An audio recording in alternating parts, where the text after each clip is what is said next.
Muzannyo gw'okuwuga oluvannyuma lw'ebbanga erisoba myaka 2 ng'omuzannyo gw'okuwuga tegugenda maaso olw'ekirwadde kya COVID-19. Empaka za National Swimming Championships zitandise olunaku olwaleero wali ku Green Hill Academy mu kibuga Kampala. Abawuzi abasoba mu 300 okuva mu clubs 20 be bavuganya. Wetuviiriddewo nga record 7 zimaze okumenyebwa bamusaayi muto. It took time for me to plan.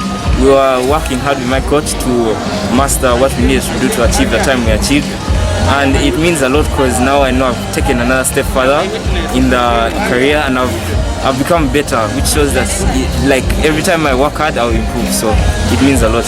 Akulira omuzannyo guno mu ggwanga Moses Mwase akkiriza nti bakufuna ttiimu y'eggwanga kabiriiti enaakiikira Uganda mu za Kana Zone 3 ezigenda okubeerawo omwezi ogujja. We're also preparing for the 6th Kana Zone 3 Championships, which will take place here in Kampala from the 9th of December to the 12th.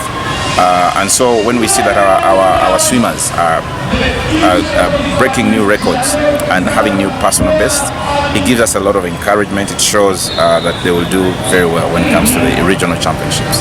Abel Chitaka, Salt TV, Omunyo.